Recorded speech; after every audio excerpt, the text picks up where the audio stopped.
Numericals आते हैं, okay, जैसे न्यूमेरिकल्स आते हैं, we will discuss this. So nuclear physics, right,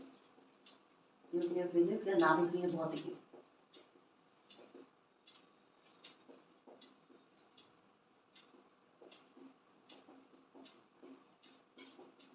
देखो न्यूक्लियर फिजिक्स में अगर हम एक इनिशियल पे जाएं तो क्या कहा जाता है कि जो एक एटम है जिसकी साइज हम लोग लगभग अप्रोक्सीमेटली -10 मीटर लेते हैं, या आप बोल दो कि 1 एंगस्ट्रॉम के लगभग लेते हैं, एंगस्ट्रॉम के रेंज में। उसमें क्या होता है, उसमें एक सेंट्रल मास होता है और उस सेंट्रल मास के अराउंड बहुत सारे ऑर्बिट्स होते हैं, और ये आपका जो सेंट्रल मास होता है, सेंट्रल मास, ठीक है, और ये क्या है, उसके ऑर्बिट्स हैं, ये आपके क्या है, ऑर्बिट्स हैं, और इन्हीं ऑर्बिट्स में आपके इलेक्ट्रॉन एक पर्टिकुलर क्वांटम नंबर के हिसाब से रिवॉल्व करते हैं, राइट, क्वांटम नंबर के पर्टिकुलर हिसाब से वो रिवॉल्व करते हैं इलेक्ट्रॉन्स। सो और न्यूक्लियस की अगर हम रेंज देखते हैं तो ये फर्मी की रेंज की होती है, फर्मी रेंज यानी कि -15 मीटर की रेंज की होती है। सो ये एक सेंट्रल मास है, मतलब जो पूरे एटम का जो मास है यहीं पे कंसंट्रेटेड रहता है। एंड मोर ओवर अगर हम इसको देखें तो इसमें क्या पाया जाता है, न्यूट्रॉन्स एंड प्रोटॉन्स, ठीक है, न्यूट्रॉन्स एंड प्रोटॉन्स, ठीक। और ये बोला जाता है इनको कंबाइंड फॉर्म में, हम लोग क्या बोलते हैं, कंबाइंड फॉर्म में हम इन्हें क्या कहते हैं, nucleons, nucleons, right, combined form में हम इनको न्यूक्लियॉन्स कहते हैं। मोर ओवर अब अगर ऐसा न्यूट्रॉन्स की जो खोज है, डिस्कवरी जो है, चार्विक ने की थी, चार्विक ने की थी, और बताया कि न्यूक्लियॉन्स जो है चार्जलेस क्वांटिटी है, चार्जलेस क्वांटिटी है, ठीक है, और ऊपर से ये भी बताया था कि इसका जो मास है प्रोटॉन से थोड़ा अधिक है, स्लाइटली हाई है, स्लाइटली हाई, ठीक है, ओके, ये छोड़ो। अब आप मोस्ट इंपॉर्टेंटली ये देखिए कि अगर मान लो हमारे पास कोई एलिमेंट है तो हम लोग नोटेशन में क्या लिखते हैं, या एलिमेंट मान लो कि हमारे पास x है, तो इसका x का a और z दो चीज यहाँ पे लिखते हैं, ठीक है, a और z दो चीज लिखते हैं, तो हम इस x को तो पहले बोलेंगे कि भाई ये मेरा एलिमेंट है, ये हमारा एटॉमिक नंबर है, एटॉमिक नंबर है, और ये हमारा क्या है, एटॉमिक मास है, हमेशा ध्यान रखना, एटॉमिक मास, क्लियर है। अब एटॉमिक मास क्या होता है, actually number of neutrons plus number of electrons, ठीक है, या आप बोलोगे नंबर ऑफ प्रोटॉन्स, ठीक है, number of electrons is equal to number of protons, और इसके भीतर कौन बैठा रहा है, इसके भीतर बैठ रहा है आपका क्या, न्यूट्रॉन्स एंड प्रोटॉन्स, क्लियर है। अब आपसे जाए तो एक इलेक्ट्रॉन का चार्ज कितना होता है, -1.6 × 10⁻⁹, एक प्रोटॉन का चार्ज कितना होता है, इक्वल टू +1.6 × 10⁻⁹ कूलम, और एक न्यूट्रॉन का चार्ज क्या होता है भाई, एक न्यूट्रॉन का चार्ज होता है आपका 0। तो ये मास की बात करें तो 1.9 × 10⁻31 kg, इसका 1.6 होता है, इसका भी अप्रोक्सीमेटली 1.6 होता है, ये थोड़ा सा हायर होता है, थोड़ा सा हायर होता है, और इंटू 10⁻27 इसका भी 10⁻27 kg में होता है, ठीक है।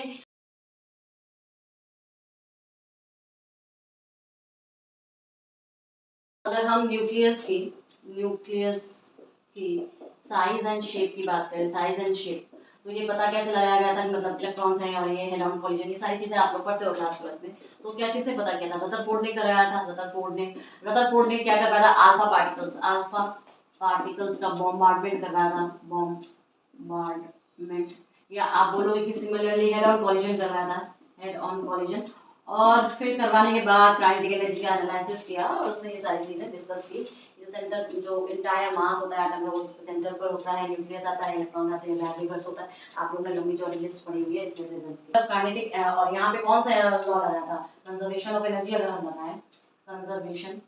ऑफ एनर्जी, तो कंजर्वेशन ऑफ एनर्जी अगर लगाएगा तो ये क्या होगा कि एक तरफ क्या लगेगा, इसके एक तरफ आपके पास चार्ज रहेगा, एक तरफ आपके पास काइनेटिक एनर्जी रहेगी, ठीक है, तो काइनेटिक एनर्जी क्या हो जाएगी, 1/2 mv² हो जाएगा, जिससे बॉम्बार्डमेंट करवाया,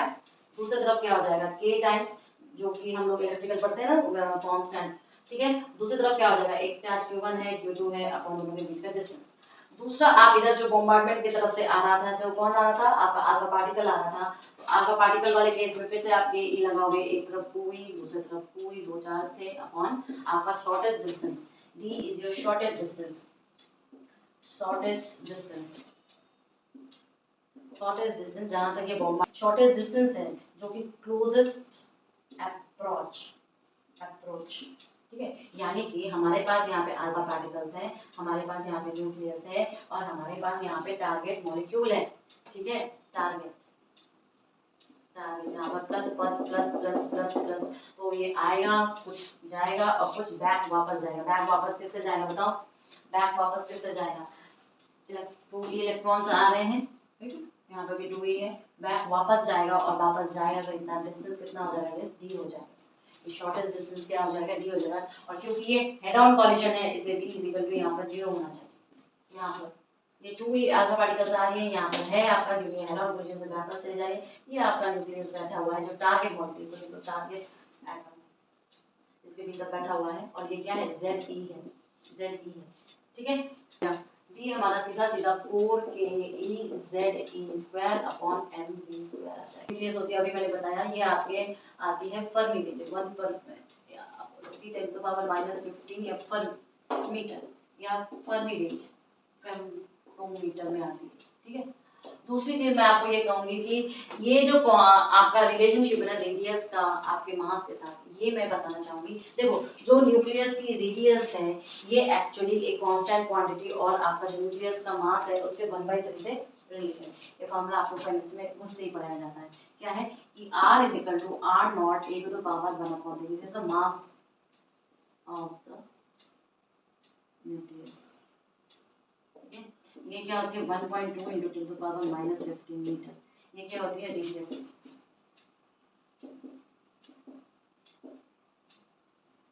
क्लियर है, याद रखना, इस पे क्वेश्चन आएंगे, इस पे क्वेश्चन आते हैं, ठीक है। इस पे आपको क्वेश्चन आएंगे, रेशियो बनाकर क्वेश्चन आएंगे कि 2 रेडियस दिया हुआ है तो एक का मास निकालो, 2 मास दिया हुआ है एक का रेडियस निकालो, ऑल दिस ये मिक्सचर बना के क्वेश्चंस आएंगे, ठीक है ना। क्लियर हुआ इतना, आगे बढ़ते हैं।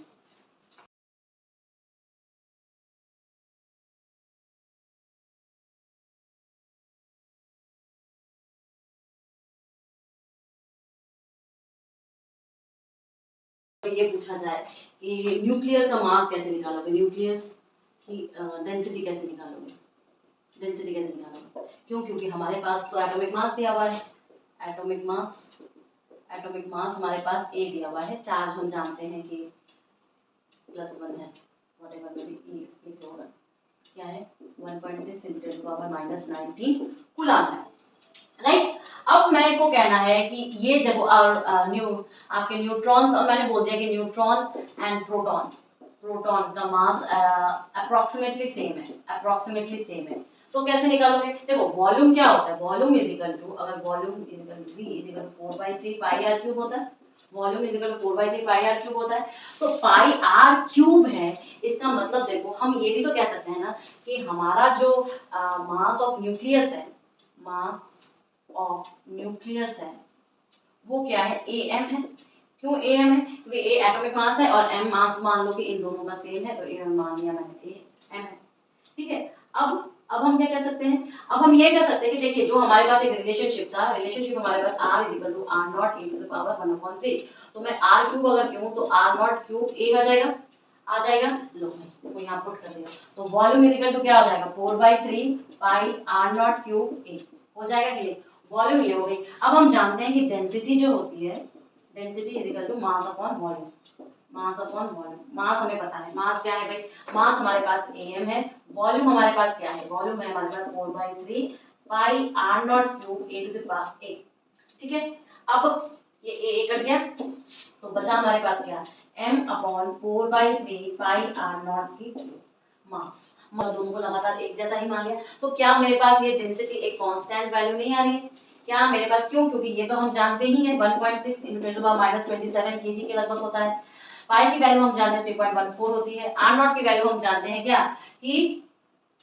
1.2 × 10⁻⁻15 होती है, तो भाई निकाल लो इससे, ये रो जो आएगा ये आपका क्या आ जाएगा 2.3 × 10⁻17 kg/m³। ये जो डेंसिटी है ना आपकी, देखो वाटर से भी रह जाता है, वाटर से भी ज्यादा है ये डेंसिटी, सो माइंड है कि हमारी जो न्यूक्लियस की डेंसिटी है वो वाटर की डेंसिटी से ज्यादा है। So I will say this thing that nucleus density is more than density of water, ठीक है। न्यूक्लियस की डेंसिटी बहुत इंपॉर्टेंट है, हर जगह पे इसके क्वेश्चंस आते हैं, बाइंडिंग एनर्जी, चाहे आप छोटे से छोटा एग्जाम लो चाहे बड़े से बड़ा एग्जाम लो, बाइंडिंग एनर्जी के क्वेश्चंस आएंगे ही आएंगे, क्लियर है? तो बाइंडिंग एनर्जी आपका क्या है, देखो अगर मैं एक कंबाइंड न्यूक्लियस को लूँ, कंबाइंड न्यूक्लियस को लूँ, ठीक है, और एक ऐसे टुकड़ों में बटे हुए न्यूट्रॉन्स और प्रोटॉन्स को लूँ सिर्फ, और सबका अलग अलग मास करूँ और उनको मास को ऐड करूँ और यहाँ पे मास एक टोटल मास, तो हमें इन दोनों के मास में अंतर प्राप्त होगा। हाँ, हमें इनके दोनों के मास में डिफरेंस दिखाई देगा। एक्सपेरिमेंटली ये सारी चीज़ें आप देख सकते हो। इवन एटम ले रहे हैं, ठीक है, अब हाइड्रोजन एटम क्या होता है, H2 होता है, राइट, यानी कि हमारे पास दो, यानी कि हमारे पास दो क्या होंगे, एक H होगा प्लस दो ऐसे मॉलिक्यूल्स को जोड़ा, ठीक है, 1.00866, ठीक है, इंटू 2, एक आपका क्या है इलेक्ट्रॉन्स और ये आपके प्रोटॉन्स, ठीक है, ये आपके इलेक्ट्रॉन्स है, ये आपके प्रोटॉन्स, सॉरी न्यूट्रॉन्स, ठीक है, सारी चीजें न्यूक्लियस के भीतर होंगी। तो मेरा आंसर क्या आ जाएगा बताओ, मेरा आंसर आ जाएगा आपका 4.0329804, 4.093 यूज टेबल, आपको ये दिया रहेगा यूज टेबल, ये याद करने की बात नहीं है। तो देखो हमारे पास एक्चुअली ये आया, बट जब हम नॉर्मल एक हीलियम का देखते हैं ना, जब हम एक नॉर्मल हीलियम एटम देखते हैं, क्लियर, अब हमारे पास एक नॉर्मल में ये आता है, जब हमारे पास नॉर्मल में ये आता है तो इसका मतलब देखो ये डिजिट और ये डिजिट पर गौर करिए, इसका मतलब ये कम है और इसका मतलब ये ज्यादा है, तो इसका मतलब हम ये कह सकते हैं कि दोनों जब फॉर्म हो रहे, मतलब ये सारे जब इकट्ठा हो रहे हैं, एकजुट हो रहे हैं, तो एक तो कुछ बनाते हैं मास, और साथ ही साथ थोड़ी सी एनर्जी भी होती है, थोड़ी सी क्या होती है, एनर्जी लिबरेट होती है, याद रखना, क्यों, क्योंकि जो न्यूक्लियर फोर्सेस होते हैं, न्यूक्लियर फोर्सेस होते हैं वो स्ट्रॉन्ग न्यूक्लियर फोर्सेस होते हैं, स्ट्रॉन्ग न्यूक्लियर फोर्सेस, और वो क्या होते हैं, attractive in nature, attractive in nature, याद रखना, इसलिए हम लोग ग्राफ कैसे ड्रॉ करते हैं, it is just like this, इतना रेंज, ठीक है, रिएक्शन हुआ,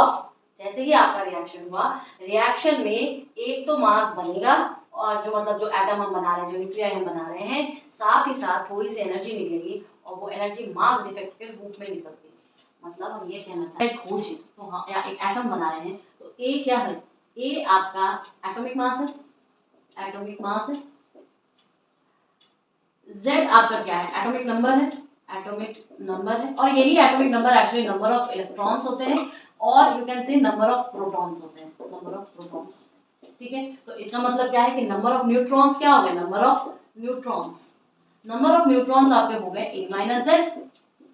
जेड हो गया, हुआ ना, तो इसका मतलब क्या है कि जितना हम लोग मास प्रोटॉन का निकले प्लस आपका, अगर तो आपके पास एक मास बनेगा x, जो कि जो आपको एटम बनाना है, प्लस आपके पास एक एनर्जी आएगी, याद रखना, तो हम डायरेक्टली लिख सकते हैं कि मास ऑफ एन ऑब्जेक्ट, या मास या रेस्ट मास बोलो, रेस्ट मास या रेस्ट मास एनर्जी बोलो, रेस्ट मास एनर्जी, दोनों मिलके equivalent mass of the object plus आपकी एनर्जी, ठीक है, प्लस आपकी एनर्जी, और आप इसी को क्या कहोगे, binding energy plus mass, plus mass difference, समझ में आ गया, आपको क्लियर हो गई कि कुल मिला के हम लोग मास डिफेक्ट क्या कह रहे हैं, या कुल मिला के हम बाइंडिंग एनर्जी क्या कह रहे हैं, कुल मिला के ये सारा प्रॉब्लम हमारा कहाँ से आ रहा है, ये इक्वेशन से आ रहा है, मास डिफेक्ट, मास डिफेक्ट क्या है, अभी तक हम लोग ने ये सारी चीजें देखी, तो इसका मतलब क्या कि जो मास हम लोग एक्सपेक्ट कर रहे हैं, मास जो हम लोग एक्सपेक्ट कर रहे हैं वो क्या होगा, वो होगा तुम्हारा ZMP plus A minus Z of Mn, ठीक है, A minus Z of Mn, लेकिन जो मास हमें ऑब्जर्व हुआ है वो थोड़ा सा डिफरेंट है, और वो क्या है, तुम्हारा जो ये टोटल निकला ना, ये जो टोटल निकला मास, ये उसका एटम, ठीक है, ये हमें मास निकला है, हमेशा याद रखना, जो मास हमने एक्सपेक्ट किया था वो हमें नहीं मिलता है, जबकि हमें कुछ ऐसी सिचुएशन मिलती है, जो ऑब्जर्व्ड मास जो होता है वो हमेशा छोटा होता है जो एक्सपेक्टेड मास है, एक्सपेक्टेड मास, ये चीज क्लियर है ना आपको? ये चीज क्लियर, इसका मतलब क्या कि हमारे पास एक मास डिफेक्ट जैसी चीज आई। इसका मतलब हमारे पास एक मास डिफेक्ट जैसी चीज आई, और ये मास डिफेक्ट होता क्या है? मास एक्सपेक्टेड माइनस मास ऑब्जर्व, मास एक्सपेक्टेड, और ये आना जरूरी है, इसके न्यूमेरिकल्स खूब सारे करना, ठीक है। एक्चुअली आती है हमारी 931.5 इंटू 10⁶ इलेक्ट्रॉन वोल्ट। और याद रखना, जो आपको क्वेश्चंस दिए जाते हैं ना, वो आपको ये दिया था 931.5 mega electron volt. 935 into equivalence, mass energy equivalence, equivalence.